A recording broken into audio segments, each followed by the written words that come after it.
Dragon ball के अंदर सबके पास अलग अलग टेक्निक्स होती हैं जो कि उनको और भी ज़्यादा स्ट्रॉन्ग बना देती हैं, जैसे कामेहामेहा और स्पेशल बीम कैनन और इसी तरह की बहुत टेक्निक्स।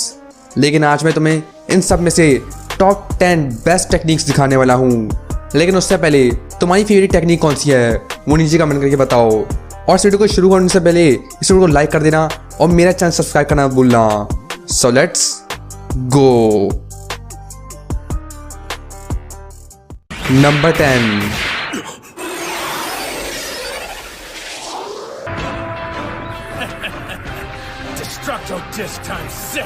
डिस्ट्रक्टो डिस्क।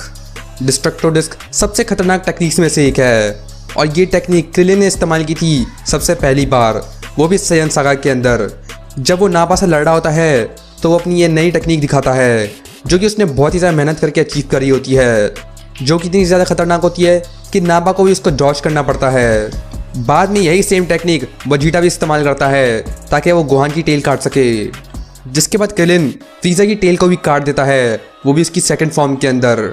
लेकिन जब क्रिलिन इसको परफेक्ट सेल पे यूज़ करता है तो वो बिल्कुल भी काम नहीं करती है, क्योंकि परफेक्ट सेल और क्रिलिन के पावर लेवल के अंदर बहुत ही बड़ा डिफरेंस होता है और कुछ ज़्यादा ही डिफरेंस होने की वजह से परफेक्ट सेल को कुछ भी नहीं होता।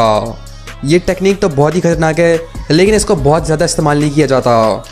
बाद में गोकू जीरन से लड़ते हुए इसको इस्तेमाल भी करता है, जब वो जीरन को हराने के लिए एक नई स्ट्रैटेजी बनाता है और वो क्यानजन की मदद से जीरन को एलिमिनेट करने वाला होता है, लेकिन जीरन उससे भी बच जाता है। नंबर 9,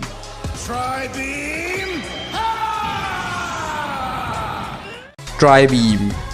ये टेक्निक टीएन की है और ये सबसे खतरनाक टेक्निक्स में से एक है। सेल सागा के अंदर जब सेल 17 को एब्जॉर्ब कर लेता है तो वो अपनी सेमी परफेक्ट फॉर्म अचीव कर लेता है, जिसके बाद ऐसा लगता है कि कोई भी उसको नहीं हरा सकता। जबकि टीएन वहाँ पर आता है और वो अपनी ये वाली टेक्निक यूज़ करता है जिससे वो सेल को आसानी से रोक पा रहा होता है। लेकिन इसमें एक प्रॉब्लम थी कि इस टेक्निक को यूज़ करके उसको भी डैमेज हो रहा था। वो सेल को रोक तो पा रहा था लेकिन उसकी बॉडी बहुत ही ज़्यादा डैमेज हो रही थी। ट्राई बीम को इतना इस्तेमाल करने के बाद उसकी हालत बहुत ही ख़राब हो जाती है। लेकिन सेमी परफेक्ट सेल और टीएन के बीच का पावर लेवल बहुत ही ज़्यादा होता है, तो तुम सोच ही सकते हो कि ट्राई बीम कितनी ज़्यादा पावरफुल है। नंबर 8,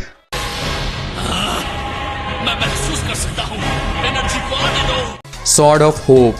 जब फ्यूचर ट्रंक्स ज़ामासु से लड़ रहा होता है तो वो ये नई टेक्निक इस्तेमाल करता है और वो होती है सॉर्ड ऑफ होप, जिसमें वो सबकी एनर्जी ले लेता है बिल्कुल एक स्पिरिट बॉम्ब की तरह, और जो भी बचे लोगों की एनर्जी होती है उससे उसकी तलवार वापस आ जाती है और वो बन जाती है एक सॉर्ड ऑफ होप, जिससे वो ज़ामासु से भी लड़ पा रहा होता है और इसके सामने ज़ामासु भी कुछ भी नहीं कर पा रहा होता है, जबकि वो और भी ज़्यादा स्ट्रॉन्ग बन चुका है फ्यूजन करने के बाद। आखिर में फ्यूचर ट्रंक्स इसी सॉर्ड ऑफ होप को यूज़ करके उसको बीच में से काट देता है, जिससे ज़ामासु आसानी से मारा जाता है। नंबर 7,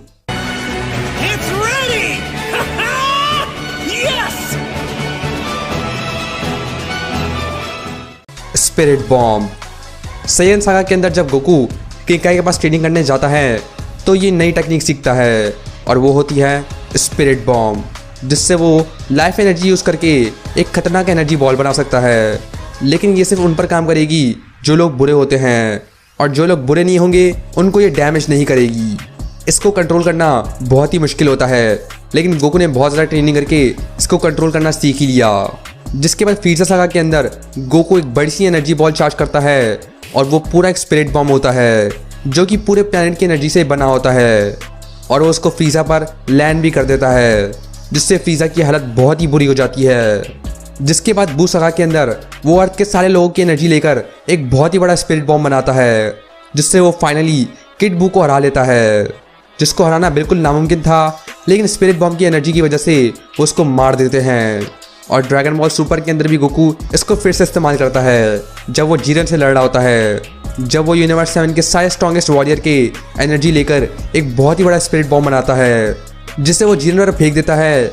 लेकिन वो जीरन पर काम नहीं करता क्योंकि जीरन बहुत ही ज़्यादा स्ट्रॉन्ग होता है। Number 6,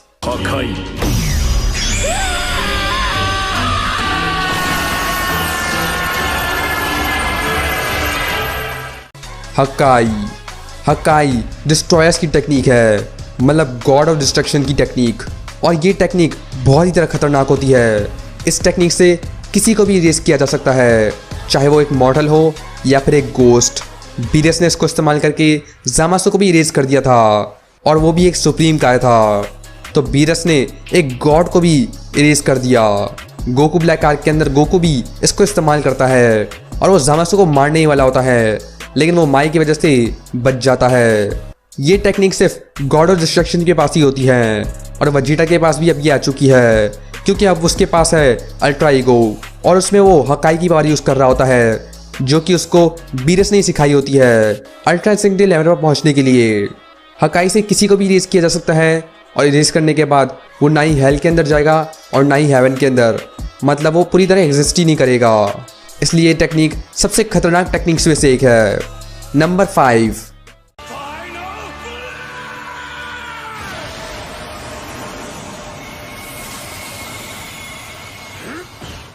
final flash. ये वजीटा की सबसे स्ट्रॉन्गेस्ट टेक्निक्स में से एक है, और वो ये पहली बार तब इस्तेमाल करता है जब वो परफेक्ट सेल से लड़ रहा होता है, जहाँ वो अपनी सारी एनर्जी अपने हाथों में लेकर उसके ऊपर फायर कर देता है, जिससे परफेक्ट सेल का पूरा हाथ ही चला जाता है। लेकिन पिकोलो की पावर्स की वजह से सेल अपने हाथ को वापस रीजनरेट कर लेता है। बाद में वजीटा इसको यूनिवर्स 6 टूर्नामेंट के अंदर भी यूज़ करता है, लेकिन वो ज़्यादा काम नहीं करता, जब तक फाइनली टूर्नामेंट ऑफ पावर के अंदर वजीटा अपने प्राइड के नाम पर अपनी सारी एनर्जी अपने हाथों में लेता है और जीएन पर फायर कर देता है, जो कि यूनिवर्स 9 का सबसे स्ट्रॉन्गेस्ट मॉडल था, जिसने गॉड्स को भी सरपास कर दिया है। और वजीटा उसके ऊपर अपना फाइनल फ्लैश यूज़ करता है, वो भी अपनी फुल पावर के अंदर। और इसको देखकर सभी शॉक हो गए थे कि वजीटा के पास इतनी पावर कैसे हो सकती है।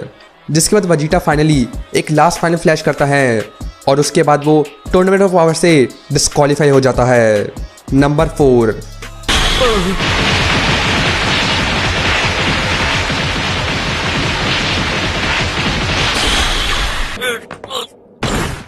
Time skip. ये टेक्निक हिट के पास होती है, जो कि सबसे खतरनाक कैरेक्टर्स में से एक है। इस टेक्निक से वो टाइम में 0.1 सेकंड आगे जा सकता है, जिससे उसका ओपोनेंट उसको देख भी नहीं पाएगा और वो उसको आसानी से मार लेगा। लेकिन गोकू ने इसको भी हराने का तरीका ढूंढ लिया था, जब उसने 0.1 सेकंड के लिए उसको प्रेडिक्ट करने का सोच लिया, और उसकी वजह से वो उसको आसानी से हरा रहा था, और इसी की मदद से वो उसको अच्छी टक्कर दे रहा था। लेकिन जब Goku super Sen blue Kaioken times 10 use करता है, तो उसके पूरे टाइम स्किप को ही तोड़ देता है। उससे पहले हिट ने वजीटा की सुपर सेन ब्लू फॉर्म को भी बिल्कुल आसानी से हरा दिया था, और वजीटा को समझ भी नहीं आया कि उसने उसको कैसे हराया। बाद में हिट इसको डिस्पो के साथ भी यूज़ करता है, जो कि यूनिवर्स 9 का सबसे फास्टेस्ट वॉरियर होता है, और जीरन से लड़ते हुए भी वो इसको इस्तेमाल करता है, लेकिन जीरन के सामने ये भी काम नहीं करता। नंबर 3,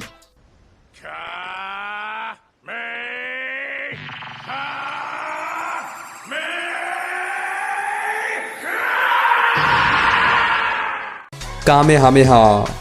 हम सबकी फेवरेट टेक्निक कामेहामेहा, जो कि हमें शुरुआत से दिखती हुई आ रही है।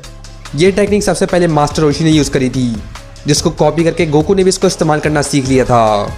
बाद में जाकर क्रेलिन, यामचा और टीएन ये सब भी कामेहामेहा यूज़ करना सीख लेते हैं, और गोहान भी इसको सीख लेता है, और गॉटन भी इसको सीख लेता है। और इसी के साथ साथ उसके पास कई सारे वेरिएशंस भी हैं इसके, जैसे इंस्टेंट ट्रांसमिशन कामेहामेहा, जो कि वो सेल के साथ यूज़ करता है और मोरो के साथ यूज़ करता है। और भी कैरेक्टर्स होते हैं जो कि कामेहामेहा यूज़ कर सकते हैं, जैसे माजिन बू और परफेक्ट सेल। और वहीं super Saiyan 4 Goku super kamehameha times 10 use कर सकता है। बाद में जाकर गोकू ब्लैक भी इस टेक्निक को कॉपी कर रहा होता है, और ये गोकू की सबसे खतरनाक टेक्निक्स में से एक है, और इसी की मदद से वो कैफला को भी एलिमिनेट कर देता है। वहीं सुपर सैयन 2 गोहान ने भी कामेहामेहा यूज़ करके ही सेल को भी मार दिया था। तो ये टेक्निक सबसे खतरनाक टेक्निक्स में से एक है, और ये सबसे फेवरेट टेक्निक्स में से भी एक है। नंबर 2,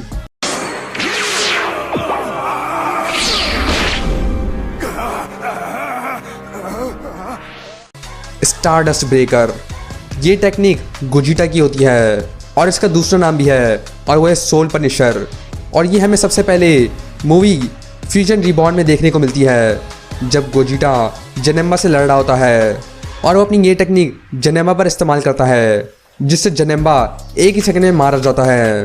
बाद में गोजिटा ब्रॉली से भी फाइट करता है, और वो ये टेक्निक उस पर भी इस्तेमाल करता है, जिससे ब्रॉली की हालत बहुत ही ख़राब हो जाती है और गोजिटा उसको आसानी से हरा लेता है। स्टारडस्ट ब्रेकर या सोल पनिशर सबसे खतरनाक टेक्निक्स में से एक है, क्योंकि ये तुम्हारे दिल की सारी बुराई को निकाल सकती है और ये टेक्निक गोजिटा के अलावा किसी और के पास भी नहीं है।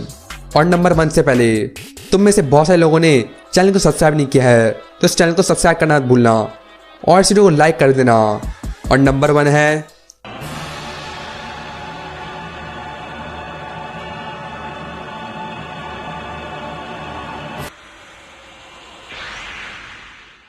Ultra instinct.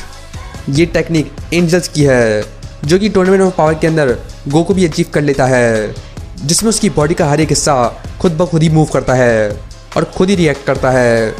मतलब उसको सोचने की ज़रूरत भी नहीं है और उसकी बॉडी खुद ही अटैक्स डॉज कर सकती है। जब गोकू अल्ट्रा इंस्टिंक्ट अचीव कर लेता है, तभी वो जीरन को टक्कर देने लगता है। वहीं उससे पहले गोकू उसको हाथ नहीं लगा पा रहा होता है और गोकू 40 मिनट के अंदर ही इसको मास्टर भी कर लेता है और जीरन को आसानी से हरा लेता है। जबकि जीरन यूनिवर्सल लैंड के डिस्ट्रॉय से भी ज़्यादा स्ट्रॉन्ग था और बीरस भी इसको देखकर डर गया था कि एक मॉर्टल कैसे इस तरह की डिवाइन टेक्निक को इस्तेमाल भी कर सकता है। और जब गोकू इसको मास्टर कर लेता है, तो सारे गॉड्स इसको देखकर खड़े हो जाते हैं और गोकू को रिस्पेक्ट देने लगते हैं, क्योंकि गोकू ने कुछ ऐसा कर दिया जो किसी और मॉडल ने कभी किया भी नहीं होगा। और ये टेक्निक सिर्फ एंजल्स के पास ही होती है, जैसे वीस और ग्रैंड प्रीस्ट। तो नीचे कमेंट करके बताओ तुम्हारी फेवरेट टेक्निक कौन सी है। मेरी फेवरेट टेक्निक है कामेहामेहा। नीचे कमेंट करके बाद तुम्हारी कौन सी है और चैनल को लाइक कर देना और मेरा चैनल सब्सक्राइब कर देना। और मैं तो नेक्स्ट ड्रैगन बॉल वीडियो के अंदर